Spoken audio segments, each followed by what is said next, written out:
What up, perps? Kid Copious back in effect. Purple State Party, you know what we're doing here. Repping America, the center, and common sense. I'm still doing it with the hands after all of these months of not filming videos. Hey, I want to start off the show by wishing all the moms out there a happy Mother's Day. You know, all my sisters out there, you know, you're putting it down, you're keeping on the grind, and, you know, you're doing what you have to do for your family. And if you're not, well, hey, reassess your life and get back on track and, you know, do something positive. Being a mom, being a father, man, it's the greatest thing you could do. You're raising the next generation. If we have any hope in this country and in this world, it's going to come from the next generation, because whether or not they're the ones who solve it or we're the ones who solve it and they're the ones who are the caretakers, either way, man, the next generation is the most important generation. So to all you moms, I frickin' salute you. Let's kick it off. All right, so we're going to start this with a Bronco cartoon that I found. Comic, I guess you would call it. The donkey, you know, the Democrat donkey over there, holding up a sign that says gun control agenda. And the donkey saying, if it saves but one life. Then an arm comes out and says, how about now? And the sign says, deport illegal alien criminals and gangs. The donkey wants no part of it. You know, that's why we need a purple party, man. You know, you can't have a party that sits there and says that we have to have stricter gun control and we have to regulate everything with guns. But at the same time, criminals get a pass. Illegal aliens get a pass. Gangs are allowed to fester. And all they do is play lip service and milk money out of us. And they don't do anything about it. And as we're going to see, you know, they compound that problem by doing things like defund the police. It's just ridiculous. We're going to get into a lot of it, but we got to start off with a ridiculous reminder that, you know, a lot of people out there think America is the worst. Oh, God. Yeah, they're the worst. I'd rather live anywhere other than America. Right. Dominican Republic deports pregnant women in inhumane migrant crackdown. Pregnant women and new mothers are being rounded up in hospitals in the Dominican Republic and deported back to Haiti as part of what observers say is openly cruel, racist, and misogynistic government policy. They did. On the first day of the crackdown, 130 Haitian women and children were deported. 48 of the women were pregnant, 39 had just given birth, and 48 were children. You know? Pregnant women have been crossing the border in increasing numbers over the past years, looking for a safer place to give birth after the almost complete collapse of Haiti's healthcare system. You know, there's an island, Hispaniola, and half of that island is Haiti and half that island is the Dominican Republic. And Haiti is just in full-on anarchy right now, right? And, you know, so people are fleeing across the border. You know, it's like it says here, the worsening situation in Haiti has severely damaged health services. Cholera outbreaks are spreading, gender-based violence is increasing, and sexual violence against children has risen tenfold. At least 5,600 people were killed in gang violence last year alone. The kidnap and murder of workers has put about 2/3 of the medical facilities out of use. Like 2/3. 2/3. So what, 66% of the hospitals in Haiti are gone? You know, and as usual, you know, I look at the comment section and, you know, hey, I get it. I'm a firm believer in a tight border and deporting illegal immigrants. I'm glad to say that we are not doing this. You know, the closest we come is maybe we target schools, but I haven't heard that lately. We go after criminals while they're in court. You know, we are trying to get these people out. One of the comments that really stuck out to me was the fact that, you know, all countries are struggling right now.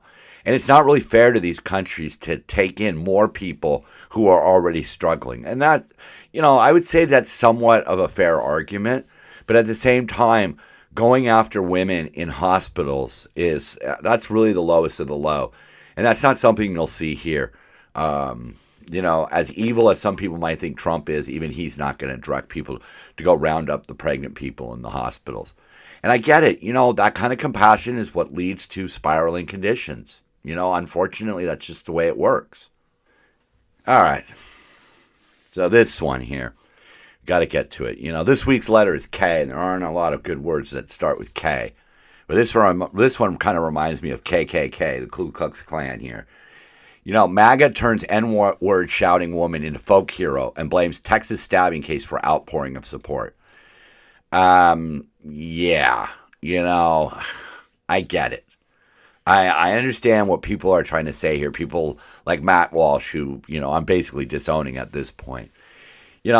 This lady called a 5-year-old black child the N-word. Okay, that's not cool, but at the same time, it's one person using racist language. It doesn't need to be a story, but it was all caught on film.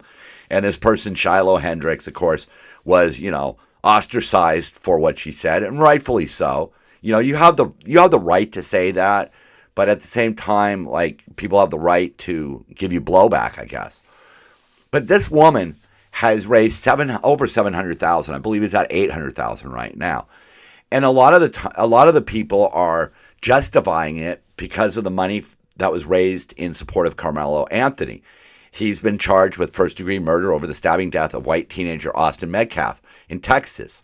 Now, I think Carmelo was not acting in self-defense. I do not think Carmelo was being bullied. I think Carmelo was somewhere he wasn't supposed to be, and when he was asked to leave and actually pushed out of the tent, he returned with a knife, pulled a knife out of his backpack, and stabbed a kid. The reason he wasn't over in his school's tent during this rain delay at a track meet was because he was suspended from school for carrying a knife. That's what I've heard. I've not seen anything that contradicts that, so that's the story we're running with. Okay, and he's raised money. Well, I read an article. I didn't clip it for this, so I'm going to have to paraphrase here. But the people who are running the not GoFundMe page, it's the Give, Get, Go or something like that. I like the way he put it. First of all, in the case of Shiloh, who used the N-word, we have a freedom of expression, and if you want to donate to this racist lady, okay, cool. You have the right to donate to this racist lady. And as far as Carmelo Anthony, as much as what I think he did was detestable, and I hope he goes to prison for a long time for it, taking the life of another student, he has the right to defend himself in court. And if he needs money to defend himself in court, then people have the right to give money. Now, me personally, I wouldn't give money to either of these, because to me, I just think it's kind of ridiculous. A woman who, I'm getting off track here. Besides using the Hendricks incident, the woman who used the N-word, to exhibit their form of vice signaling over the Anthony case, a large portion of the MAGA crowd has also seen their support of her as part of their fight against anti-white racism and cancel culture mob. That's cool. Like, I understand that. Like, I don't like anti-white racism, and I don't like the cancel culture, But a woman who calls a child the N-word, that's going to be the face? We'll get more on that later. And here's why Matt Walsh is kind of been disowned here. I'm glad she raised $500,000. I hope she raises $500,000 more. Daily Wire podcast Matt Walsh tweeted this weekend, sharing a video that featured a 20-minute monologue on why he backs Hendricks. How do you back this woman? How do you back her? She used the N-word to a child, was caught on tape, and was rightfully ostracized for it. What's to back? Now, the author of this article, this is from, it's a Yahoo article, and I don't see what paper this came from or what website this came from. I think it's just Yahoo News, all right? So the writer here, oh, hold on. I get myself off track. I hope you come to appreciate that about me. Some of the other notorious voices on the right, such as white supremacist and Donald Trump dinner guest, I don't know why that needs to be brought up, Nick Fuentes, have explicitly invoked the Anthony fundraiser while voicing their support for Hendricks. Black people just raised $500,000 for a cold-blooded killer who stabbed a white teenager to death. So I don't want to hear one word about the Shiloh Hendricks fundraiser. Either everybody gets to be tribal or nobody does. I hate to agree with a white supremacist, but in a way, it is true. If that's what people want to do with their money, they have the right to do it. I, again, don't think that's right, but they do. They have the right to do that. I think it's fucking stupid, okay? Now, here's this woman, media critic Parker Mollet argued in her Present Age newsletter that the right-wing wagon circling around Hendricks was the most grotesque example I've seen of what some people call vice signaling. Right. It's a conservative movement's twisted mirror image of virtual signaling, where people donate money specifically to show support for reprehensible behavior. Okay. We saw, as she says, we saw in quotes here, we saw similar dynamics with Kyle Rittenhouse, Daniel Penny, and others who have become right-wing cause celebrities. Really? Kyle Rittenhouse made a dumb mistake, but he was under attack. He had a rifle. People were going to take the rifle away. Who knows what they were going to do? He defended himself. Daniel Penny defended a subway car from a crazy man, and the man died. I don't really see the connection between a guy who stabs a kid over a spot in a tent or a woman who uses the N-word. And it's like, so her point is, oh, look at these cause celebrities who exhibit bad behavior, and then the right wing supports them. Well, let's keep in mind the left does it too. I mean, Luigi, what's his face, who shot the insurance guy, George Floyd, Che Guevara. I mean, all of the rioters in Minneapolis. They support these people. They make champions out of people who fight with cops or try to kill cops and then are then killed. George Floyd's a great example of that. George Floyd was not a civil rights leader. He was a criminal who was arrested for doing a criminal act, passing a counterfeit currency. He was put in the police car. He asked to get out of the police car. When the police obliged him and took him out of the police car, he started getting squirrely with them. They put him down. A mob started forming around them. And unfortunately, he died. Okay? There were a lot of factors at play. I do not believe he was murdered by the police. I do not. He died in police custody? Okay, I'll give you that because that's an accurate statement. But don't sit here and pretend that one side does it and one side doesn't do it. That's why Purple State stands here. Look, I do not support giving money to that guy who did the stabbing. I do not believe in giving money to this Luigi guy or the George Floyd or the Black Lives Matter or the woman who used the N-word. Doesn't matter whether it's right or left. If it's wrong, it's wrong. I mean, Daniel Penny, of all the people we just talked about in the last couple minutes, Daniel Penny deserved money because he was being accused of a crime when what he was doing was heroic. He was trying to defuse a possibly violent and possibly even saving lives. That makes sense to me. Just like if, somebody like that Luigi guy, right? Like if he saved somebody and then was accused of a crime, I would support him receiving money and having money for his legal defense and to be able to live, after being kind of ostracized from society. But these people didn't do that, and neither did Shiloh Hendricks. And I will agree with with that Parker chick. I guess it's a chick. I don't know, Parker. I guess it goes both ways. But I do agree with her. The Shiloh Hendricks fundraising is grotesque.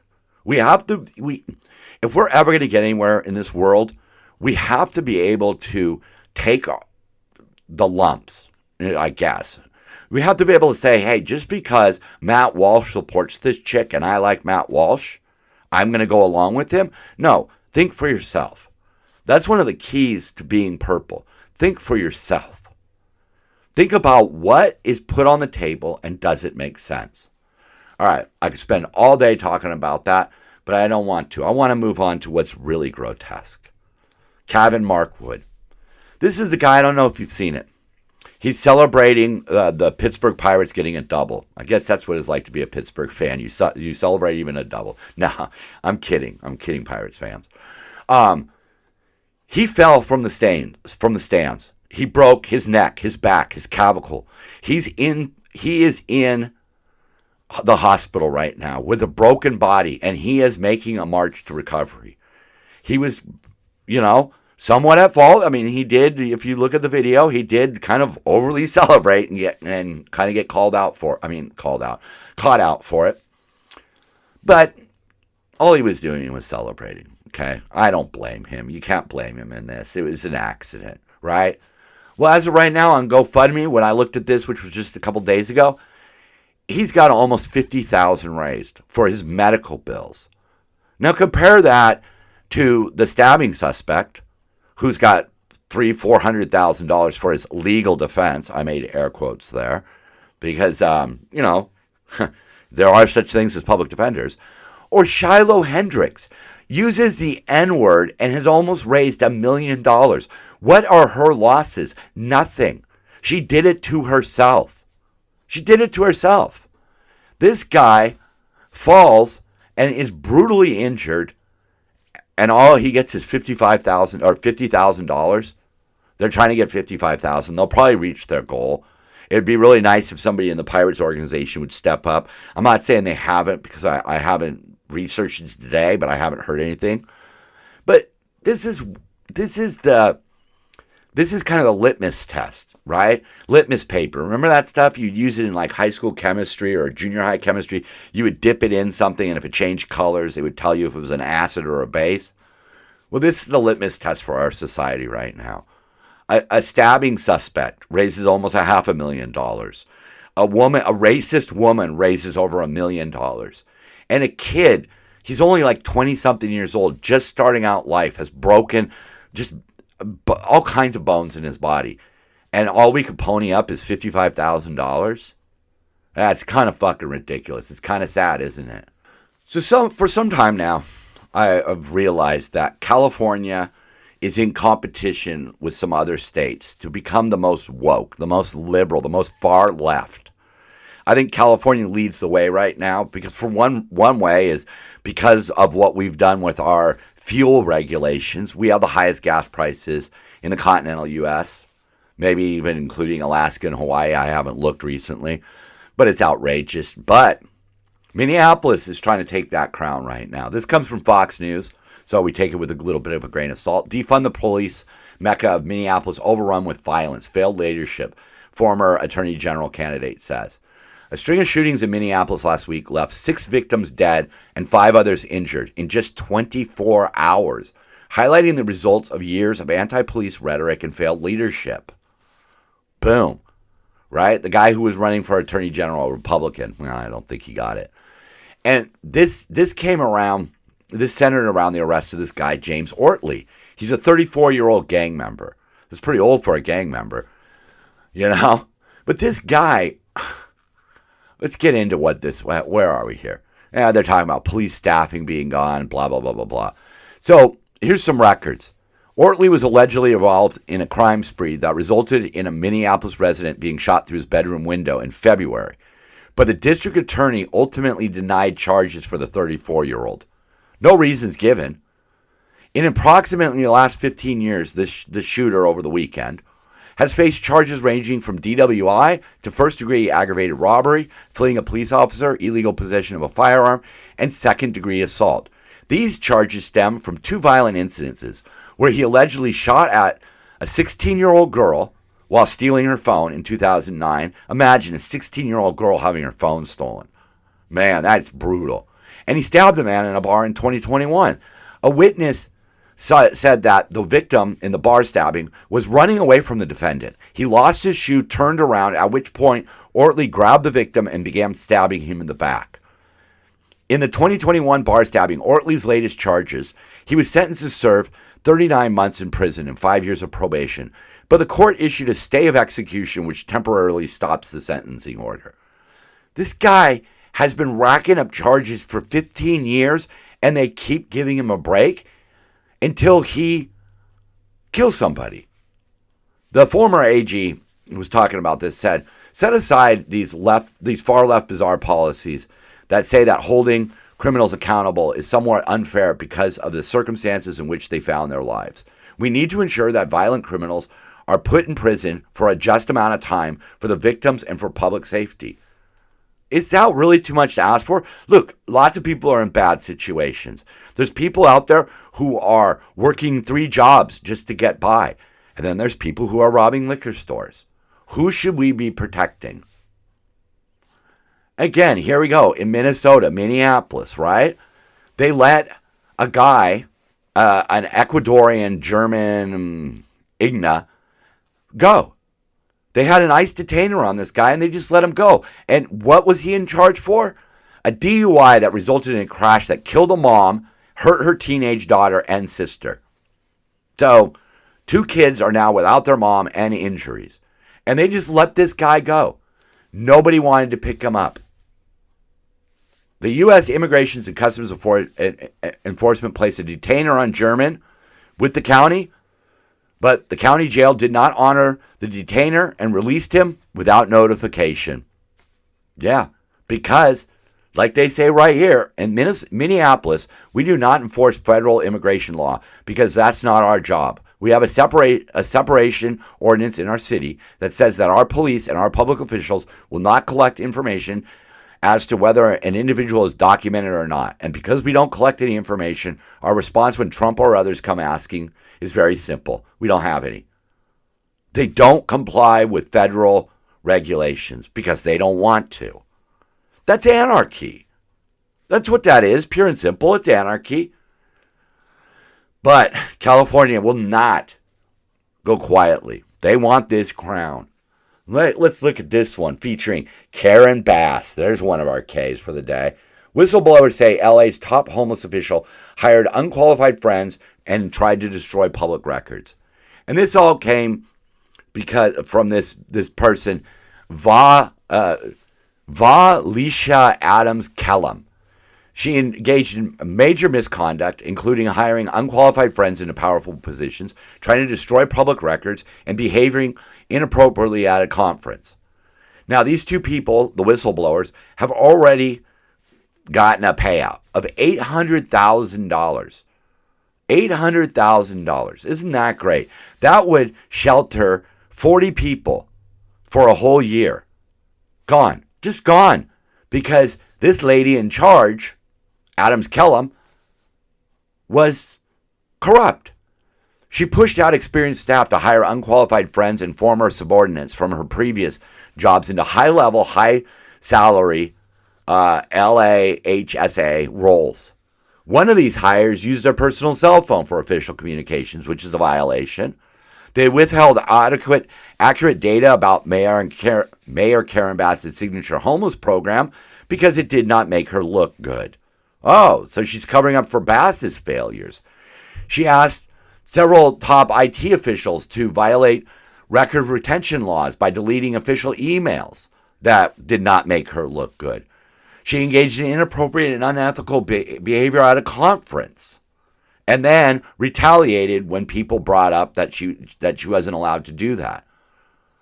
And one of the things was that she wanted to use public money to buy free drinks, have an open bar at one of her parties. And when somebody said, hey, you can't do that, she tried to force the vendor to pay for the alcohol. And they're like, we're not allowed to do that. That's conflict of interest, lady. And she retaliated against them. But of course, she gets plenty of praise from, people like Karen Bass. Oh, she's doing a great job. Even though they have already shown that she spent $2.1 million to pay a nonprofit that employs her husband as a senior leader, despite laws against it. She just went out and broke the law, did what she wanted to do. And we're hemorrhaging money. Hemorrhaging money. Absolutely hemorrhaging money. But, of course, Bass's family has known Adams Kellum for years. Bass's daughter, Yvette Lechuga, started working for Adams Kellum. Whoa, wait a minute. Yeah, Adams Kellum was an advisor for the mayor's transition in the late 2022. And early in her administration, Bass directed LAHSA to hire Adams Kellum at a $10,000 per week job for the SAFE program. Whoa. $10,000 a week. That's what they're paying these people? $40,000 a month? What is that? Almost $500,000 a year to run the homeless program, which is not working, which is an abject failure and rife with corruption? Oh my goodness. We're not going to give up that crown easily, are we? We want to be the shittiest state. We want this state to only be for rich people and the people who clean toilets. They want to drive us out. That's why California has a K. Because they actively are actively rejecting what the voters want, rejecting what the citizens need, allowing all kinds of taxpayer dollars to be ripped off. I mean, think about it. This lady, Adams Kellum, wanted taxpayers to pay for an open bar. Taxpayer dollars going to get people shit-faced. Is that really the kind of leadership we're looking for? But no, because we are such a far left, head in the sky, pie in the sky, unicorns exist fucking state, we end up electing people like Karen Bass, who then brings in her cronies, who bring in their corruption.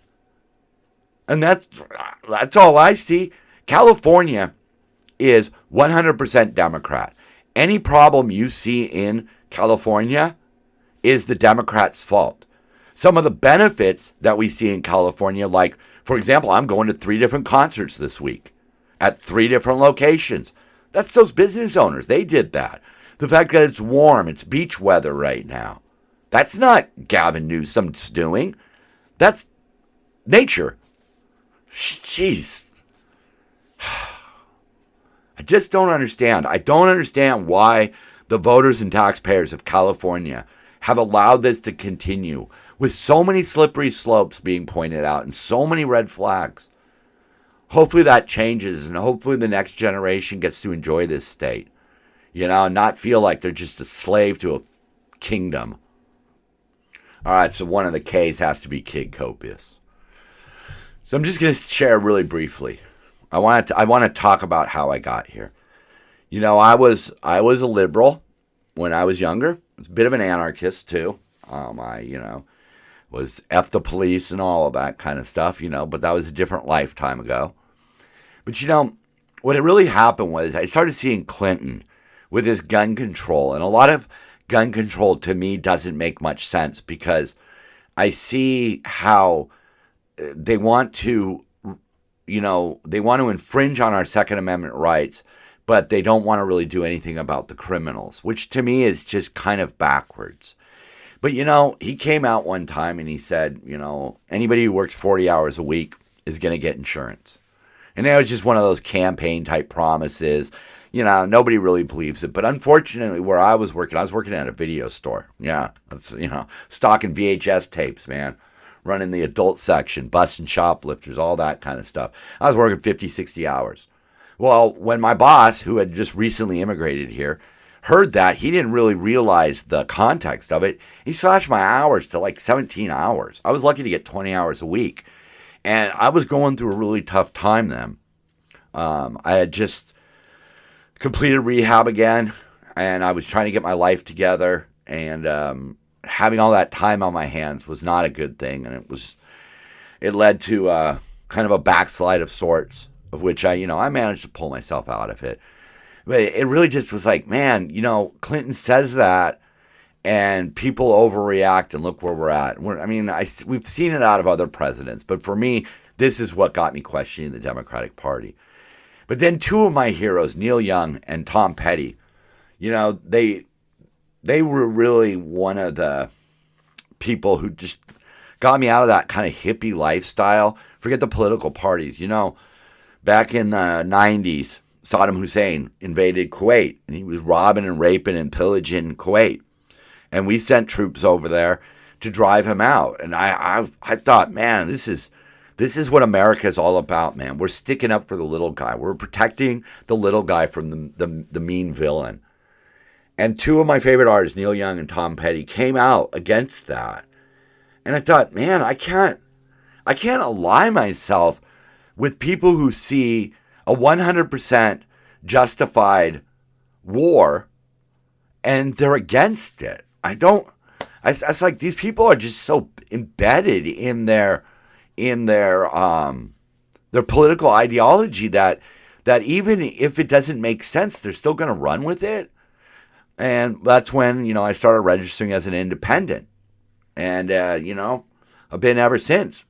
Reason I'm not a full-blown Republican is because I don't think most Republicans would get along with a kind of a weird dude, maybe a little on the spectrum, who really likes to just smoke weed, man, and chill out with video games. I'm not 100% conservative. I'm not 100% Democrat. I am 100% purple state. All right, let's end this on a high note, man. Some Babylon Bee here. This is going to cover some of the events that have transpired over the week. Some quick shots here. Sad, AOC unable to obtain real ID because she died on January 6th and is a ghost. Remember that when she's, oh my goodness. Her overblown rhetoric over the January 6th and how she feared for her life. And that's funny bringing it up. Here's a map of San Francisco. Trump renamed San Francisco Bay Gulf of Criminals.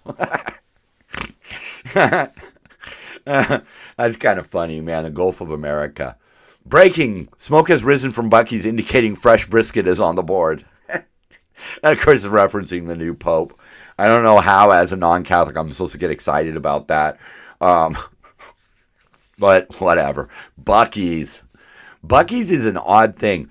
I love Buc-ee's, and I've never even been to one. This is a great one. Eagle firing AR-15 emerges from Vatican, indicating an American Pope has been selected. Man, I don't know why that is. Like, an eagle firing an AR-15 just seems so American to me. But that's America. That's who we are, man. And, instead of rejecting all that, we should embrace it because that's how we became the best. That's how we became the biggest good guy. We're the eagle with an AR-15. India retaliates against Pakistan by scamming them out of millions in Amazon gift cards. Oh, that is so right there on the nose. Hello, Pakistan, my dear. Oh, man, the scams nowadays are just outrageous. And we're going to end on one that I kind of take personally. Nation takes somber May the 4th to remember deceased Star Wars franchise. Yeah, it kind of is. I was there when that movie came out. I saw it in the theaters when I was just a kid. I grew up loving that movie. Something I kind of kept secret a little bit back then. I mean, I'm glad it's become a little more mainstream. But to me, Star Wars will always be Star Wars. It's not Episode 4. It's not Star Wars A New Hope. It's none of that bullshit. It's Star Wars. Okay? You could try to rewrite history, but you ain't rewriting my history. Okay? I've liked some of the new ones. I thought Rogue One was a really good movie. Some of the other series I just thought were just, whatever. It was just, what it was a retelling of an old story, and you stuck Star Wars characters in there. And that's one of the things that I miss the most, man. Just sort of the simplicity that we had before. The fact that we were disconnected from the internet. We were disconnected from the world. When you left your house, you were disconnected. And you could just be in that moment. I miss those days, I just told a story to somebody recently about how I collect Fred Lynn cards. He was a player, Boston Red Sox. My dad was his teacher. And everywhere I would go across this country, Utah, California, Oregon, Washington, Massachusetts, New York, Philadelphia, and Pennsylvania, I would seek out baseball card stores, and I would look for their Fred Lynns. And I've amassed a pretty cool collection of them. Now all I have to do is go on eBay. I don't know if that's a good thing. I don't know if we're progressing in the right way. But I will tell you one thing that I've found, because my daughter's young. She's 20 now. But she's grown up in this cell phone, internet world. A lot of people her age are rejecting it. They're seeing it for what it is. They're hearing stories from people like me and realizing that life can be different. So again, on this Mother's Day, just remember, you're molding the next generation. Give them your information. Listen to their feedback. And I'll tell you, the number one thing to being a parent, if you really want to enjoy it, get into their interests. For me, almost every piece of music that I listen to, and the thing that I spend the most time on, Minecraft, that all came from my daughter. Kids are not just receiving, they're giving. And you got to listen to them. We have to listen to the next generation. We have to. Or we're fucking doomed. We're absolutely doomed. Enough of that, man. You know who I am. I'm Kid Copious. I'm Purple State Party. And so are you. Love one another. Keep on grinding. And just like I'm going to do Sunday night, keep on dancing it out.